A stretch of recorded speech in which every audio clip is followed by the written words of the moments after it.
오늘 말씀의 제목은 죄의 시작입니다. 굉장히 설교가 딱딱할 텐데 본문이 그래요. 본문이 그래도 집중해서 이렇게 말씀을 들을 때 우리 주의 성령께서 역사하실 줄 믿습니다. 죄의 시작. 할렐루야.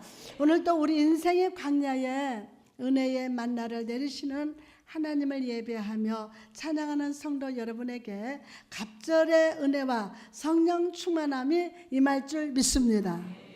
어느 한 젊은이가 큰 돈을 벌겠다는 마음을 갖고 일거리를 찾아다니다가 하루는 어느 성문에 붙어있는 글을 보게 되었어요. 나와 내기하여 이기는 사람에게는 많은 보물과 부활을 주겠다. 사탄. 그게 딱 붙여 있어요.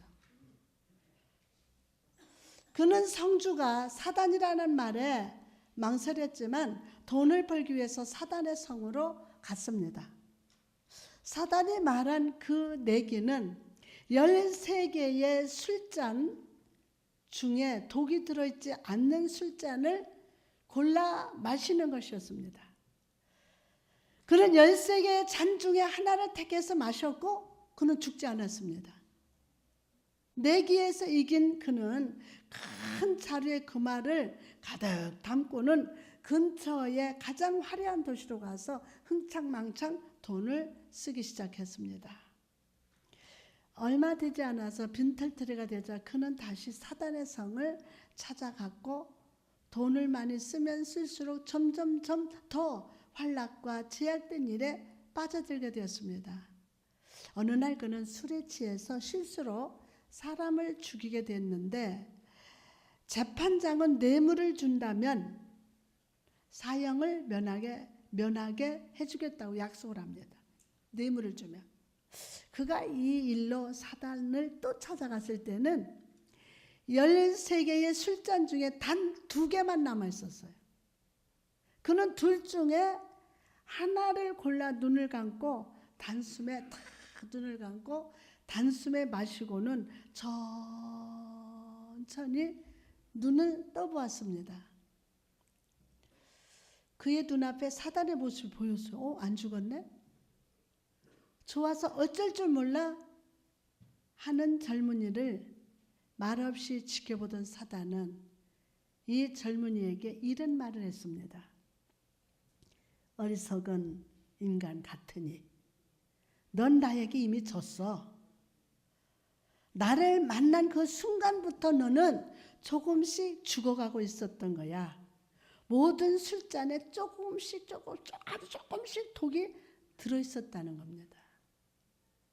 여러분, 오늘 우리가 이 이야기 속의 젊은이와 같이 세상 속에서 많은 유혹을 받으면서 살아갑니다.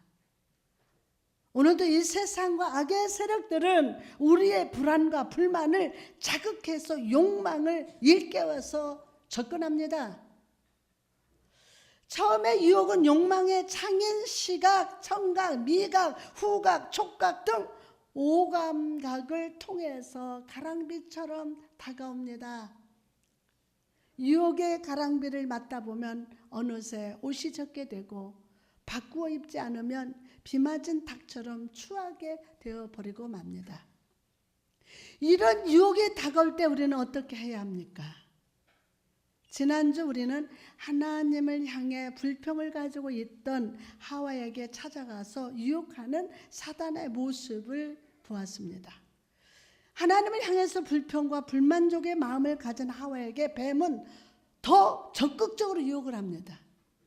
본문 5절 말씀 보니까 너희가 그것을 먹는 날에는 너희 눈이 밝아져 하나님과 같이 되어서 선악을 알 줄 하나님이 아심이니라. 여러분, 사단은 하나님이 마치 인간의 행복과 명예를 질투하고 두려워한 나머지 선악과를 먹지 말라고 금지한 악한 신으로 전락시키고 있습니다. 또한 너희 눈이 밝아져 라는 구조를 주목해 보십시오. 너희 눈이 밝아져. 이 말은 원어를 그대로 직역하면 너희 눈이 뜨여 라는 뜻으로서 어떤 숨겨진 비밀이나 계시를 확실히 이해한 상황을 묘사할 때 사용이 됩니다. 즉 너희가 선악과를 먹으면 선악을 알 줄 아는 영적 해안이 열린다는 것이고, 하나님과 같이 되어 하나님과 같은 신적 능력과 지혜를 획득하게 된다는 것입니다. 이 말을 통해서 사탄은 하와에게 창조주 하나님을 이기적인 신이요 거짓과 위선의 신이라고 매도하고 있는 것입니다. 그러나 여러분, 사실 인간의 행복과 명예를 질투하고 두려워한 자는 바로 사단이었어요. 따라서 인간이 진정 하나님을 사랑하고 그 말씀을 신뢰한다면 예수님처럼 사단아 물러가라 라고 물리쳐야 합니다. 여러분, 모든 사람은 하나님의 형상을 따라 지어진 존재로서 하나님의 음성에만 귀를 기울이고 순종하라고 지어졌어요. 순종하라고. 이 세상 만물은요, 인간 아래에 있는 존재들로서 인간의 다스림을 받아야 합니다. 그런데 하와는 다스려야 할 뱀, 그 뱀 안에 역사는 사단의 음성에 귀를 기울이고 있습니다. 귀를 기울여서는 안 되는 존재에 귀를 기울이는 것, 이것에서 죄는 시작되는 거예요. 사단은 너희가 선악과를 먹으면 하나님과 같이 될 것이라고 했습니다. 그러나 하나님과 같이 되는 것이 아니라 오히려 하나님과 멀어지게 되었습니다. 자, 이런 의미에서 우리는 하나님과 같이 되는 것이 아니라 하나님과 항상 함께 머무는 자가 되어야 함을 믿으시기 바랍니다. 하나님과 멀어지고 세상을 가까이 할수록 하나님과 함께 머물기보다 세상 사람과 함께 머물기를 기뻐할수록 사람은 변질되고 오염되기 때문입니다. 사전을 보니 오염되다는 말은 더럽히다, 얼룩지게 하다, 접촉을 통해서 전염되다 라는 뜻입니다. 유독가스는 공기를 오염시키고 오래된 음식을 먹으면 신체를 오염시키면서 악과 관계를 맺으면 삶이 오염이 돼요. 왜 저래? 아니야. 그게 계속 가까이 있고 계속 같이 말하고 계속 뭐가 또 오염돼 버려요. 악한 사람들과 접촉하면 마음이 중독되고 손상됩니다. 여러분, 솔로몬을 보십시오. 그의 지혜는 이 세상 그 어떤 사람보다도 뛰어났습니다. 그러나 그가 이방에서 온 여인들과 혼인한 후 그의 마음은 오염됐어요. 열왕기상 11장 4절에 보니까 솔로몬의 나이가 많을 때에 그의 여인들이 그의 마음을 돌려 다른 신들을 따르게 하였으므로 왕의 마음이 그의 아버지 다윗의 마음과 같지 아니하여 그의 하나님 여호와 앞에 온전하지 못하였으니, 우상 숭배하는 여인들을 같이 함으로 솔로몬과 하나님 사이의 관계는 오염되고 멀어지고 말았다는 것입니다. 물론 우리가 살면서 다른 종교나 다른 믿음을 가진 사람과 아예 관계를 멀리할 수는 없습니다. 어떻게 세상 살면서 멀리할 수 있겠습니까? 바울 사도도 하나님의 사랑을 드러내기 위한 수단으로서 다른 사람들과 친밀하게 관계를 유지하라고 권고하고 있기 때문입니다. 그러나 문제는 이 사람들의 잘못된 점, 제약된 생활을 그대로 인정하고 받아들이면 내 믿음이 오염되고 변질될 수 있음을 잊지 마시기 바랍니다. 창세기 19장에 보면 소돔과 고모라를 멸망시키기 위해서 하나님의 천사가 소돔을 향해서 나가는 장면이 나옵니다. 천사들이 도착해서 보니까 아브라함의 조카 롯이 성문에 앉아 있었어요. 그냥 성문에 똑 앉아 있었어요. 고대 근동시대 때 성문은 오늘날의 시청과 같아서 그곳에서 장로들이 모여서 여러 가지 문제를 논의하고 사업 거래도 하고 분쟁이 생기면 해결하기도 하는 그런 장소입니다. 이 성문 앞에 누가 앉았었다고요? 롯이 앉아 있었다는 거예요. 즉 그는 여호와 하나님을 아는 자로서 소돔의 정치와 문화와 사업에 적극적으로 참여하는 사람으로 변질되어 버리고 말았습니다. 심지어 소돔의 사람들이 천사들을 검탈하려고 할 때 롯이 했던 행동이 무엇이었습니까? 이 천사들을 건드리지 말고 자기 딸들을 내줄 테니 원하는 대로 하라고 하지 않았습니까? 딸들을 내준다잖아요. 딸들을. 이처럼 소돔의 삶은 롯을 오염시키고 말았어요. 소돔이라는 도시에서 여호와 하나님의 선하심을 나타내기는커녕 다른 사람보다 악을 조금 덜 행하는 것으로 안주하고 타협했던 거예요. 나는 예수 믿는 목사야, 나는 장로야, 권사 안습사야. 안주하고 타협하는 거예요. 여러분, 왜 롯이 이렇게 변질되고 오염된 것일까요? 왜? 신학자 알렉산더 화이트는 그 이유를 이렇게 설명합니다.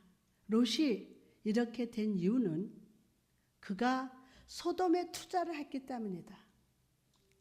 그는 돈을 투자했고 그들의 가족은 소돔 땅에 소돔이 주는 이익에 손을 댔기 때문이다. 이렇게 얘기를 했어요.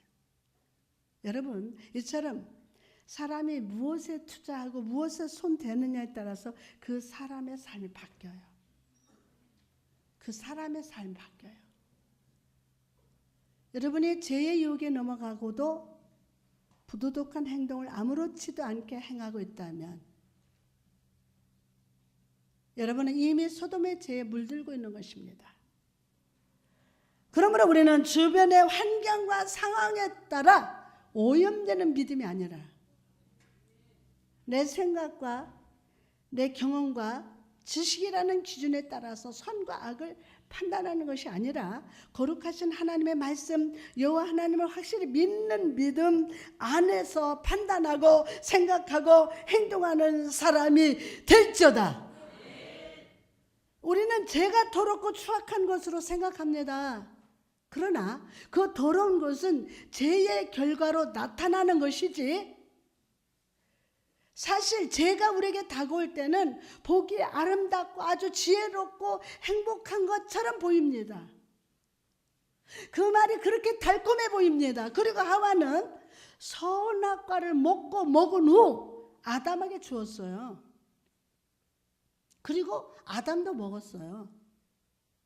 성경학자들은 이 모습을 보면서 여자가 선악과를 먼저 먹은 것도 문제지만 남자가 먹었다는 것이 더 큰 문제라고 해석을 합니다.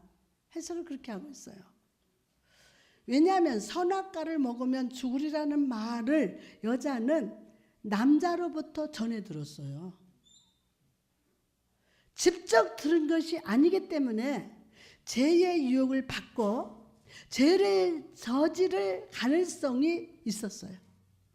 그러나 아담은 하와가 그 선악과를 먹으라고 했어도 하나님의 명령을 기억하고 하와를 죄짓지 않도록 말리고 피해야만 했어요. 그런데 말리기는커녕 아내가 죄짓는데 더 잘 짓도록 돕는 베풀이 두고 말았어. 더 죄를 짓도록. 아내는 아니다라고 하나님 말씀과 믿음으로 강하게 말려야지.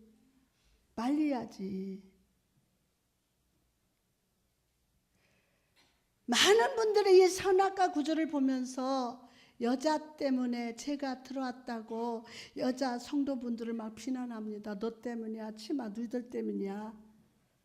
그러나 남자들은 그 여자를 잘 다스리지 못하고 깨우치지 못해서 죄를 짓도록 방관했던 것에 대해서 탄식해야 돼요. 아멘 아무도 안 하죠. 탄식해야 돼요.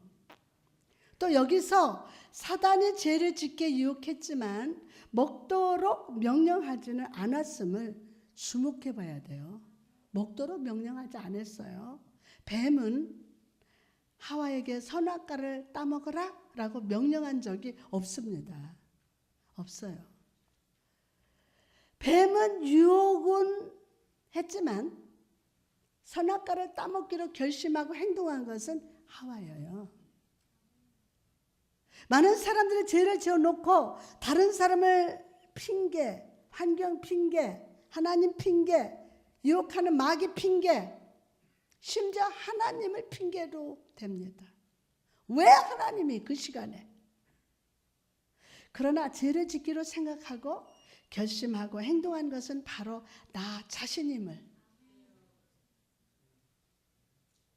여러분 아십니까?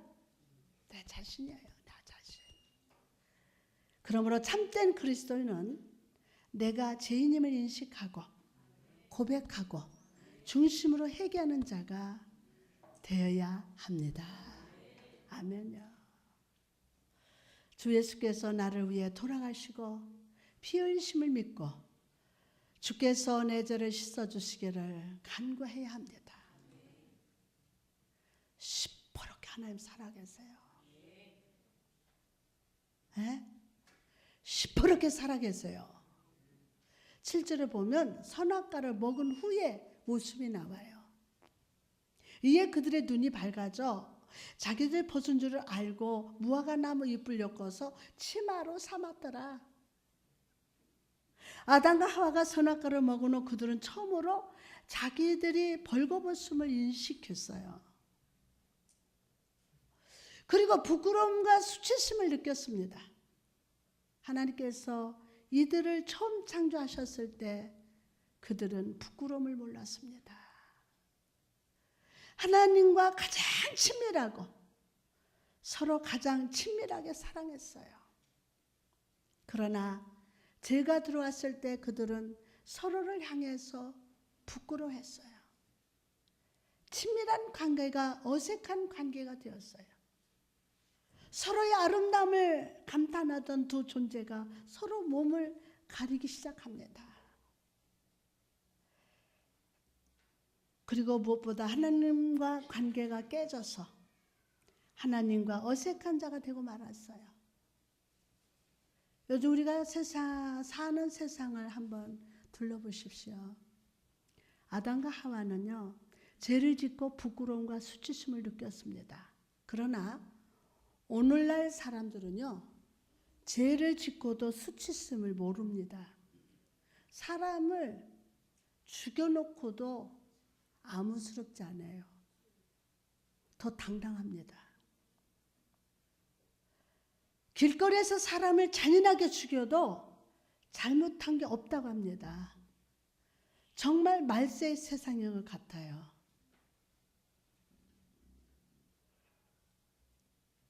이런 세상 가운데서 성도된 우리가 오염되지 않고 믿음을 지키기 위해서는 저와 여러분이 어떻게 해야 합니까? 비록 바로 거룩하신 하나님, 그분의 말씀이 나를 붙들어 주셔야만 합니다. 그분의 말씀이 나를 붙들어 주셔야 돼요. 여러분, 믿음의 확신은 하나님의 말씀으로부터 시작됩니다. 성경 속에 보면 여호와께서 이르시되 라는 표현이 많이 나옵니다. 여호와께서 이르시되, 여호와께서 이르시되. 여러분, 이 표현은 정말 중요합니다. 왜냐하면 이 표현 속에 창조의 원리가 담겨있기 때문이에요. 창세기 1장 3절에 보니까 하나님이 이르시되 빛이 있으라 하시니 빛이 있었고. 아멘. 여러분, 모든 창조는 하나님의 말씀으로부터 시작됩니다. 말씀이 있었기에 빛이 있었고, 하늘이 있고 땅이 있고 바다가 있고 오늘 저와 여러분이 있습니다. 이와 같이 우리의 믿음도 굳건한 확신도 말씀이 없이는 유지될 수 없습니다. 유지될 수 없어요. 말씀 없이 믿음을 갖는 것은 아무것도 아닙니다. 아니에요. 진정한 믿음의 확신은 내 생각과 비전이 아니라 하나님의 말씀하시는 것을 믿고 신뢰하는 것임을 믿으시기 바랍니다.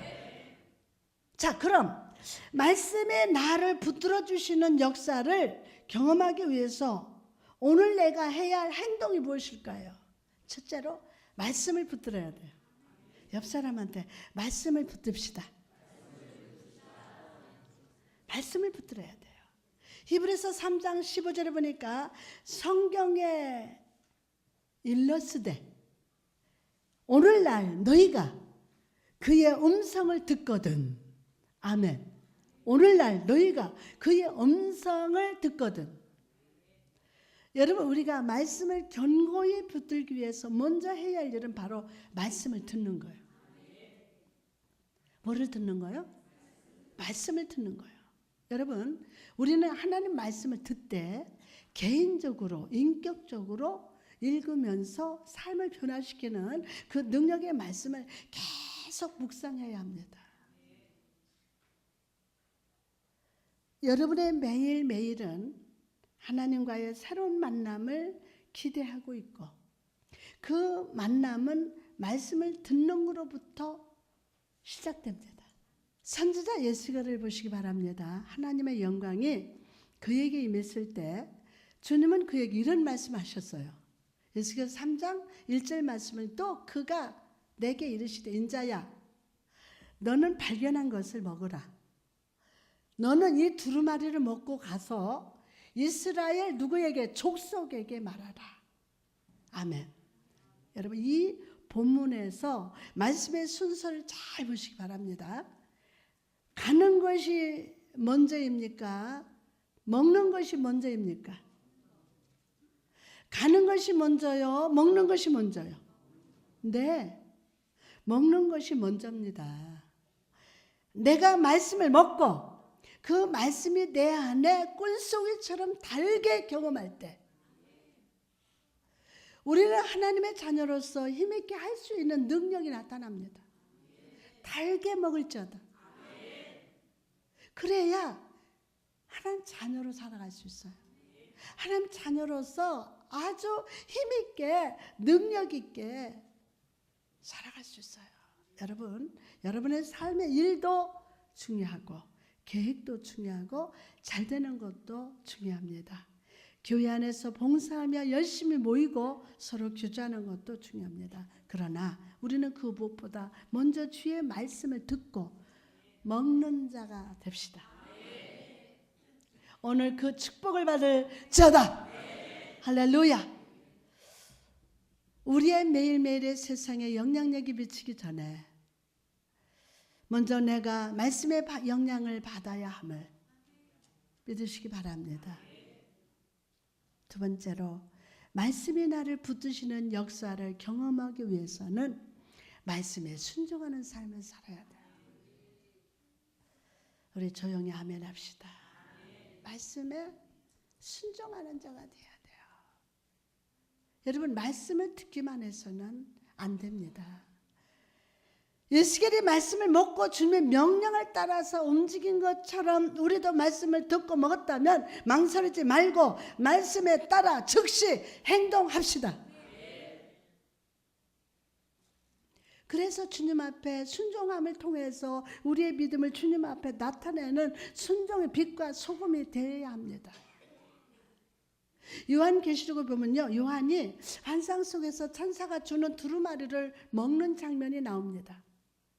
계시록 10장 10절에 내가 천사의 손에서 작은 두루마리를 갖다 먹어버리니 내 입에 꿀같이 단단하 먹은 후에 내 배에서 쓰게 되더라. 내 배에서 어떻게 되더라? 쓰게 되더라. 여러분, 왜 먹을 때는 그렇게 꿀같이 달던 말씀이 왜 뱃속에서는 쓰게 느껴졌을까요? 왜 그런 것 같아요? 우리가 말씀을 듣고 읽는 것은 쉽습니다. 이렇게 좋은 예배당에서 편안하게 말씀을 듣는 것이 뭐가 힘들겠습니까? 그러나 들은 말씀을 실천하고 순종하는 것은 결코 쉽지 않습니다. 참습니다. 우리는 연약하고 항상 불순종하는 경향이 있는 죄인이기 때문에 말씀대로 살아가는 것이 참 힘듭니다. 쉬워요? 힘들어요. 힘들어요. 하지만 우리가 오염되지 않는 믿음을 유지하기 위해서는 사명감을 가지고 주의 말씀에 순종해야 돼요. 뭐를 가지고? 사명감을 가지고 주의 말씀에 순종해야 돼요. 물과 시멘트가 따로 있으면 어떤 힘도 발휘하지 못하지만 물과 시멘트가 섞일 때 아주 강력한 콘크리트가 되는 것처럼 하나님 말씀에 내가 아멘으로 순종할 때 그 순종의 믿음은 어떤 시험의 파도도 능히 견딜 만한 강한 성이 됩니다. 노아를 보십시오. 하나님은 그에게 산 위에 방주를 지으라고 명령했어요. 산 꼭대기에다. 배는 어디에 지쳐? 응? 바닷가에 지쳐. 그런데 산 꼭대기에다가 방주를 지으라고 명령했어요. 길이 130m, 넓이 23m, 높이 14m의 축구장만한 크기의 배를 지으라고 합니다. 다 말씀하시는 거. 이렇게 하고 규빗은 이렇게 하고. 요즘 배를 만드는 사람들 조사해보니 이 당시 방주의 무게는 2만 톤이 넘었다는 것입니다. 2만 톤. 그럼에도 불구하고 노아는 이런 말도 안 되는 주의 명령에 그저 한마디만 했습니다. 뭐라고 한 것 같아요? 아멘. 시작. 아멘 했어요. 한마디 아멘. 그리고 그의 이 아멘의 순종이 멸망의 홍수로부터 구원받는 생명의 역사로 응답을 받았어요. 여러분, 진짜 믿음은 아멘의 믿음입니다. 7명이 안에서 진짜 믿음은 아멘의 믿음입니다. 아멘. 믿을 수 없는 것을 믿는 믿음이에요. 믿을 수 없는 것을 믿는 것. 이게 믿음이에요. 현실과 이상 사이에서, 상식과 믿음 사이에서 언제나 믿음을 선택하는 것이 진정한 순종임을 믿으시기 바랍니다.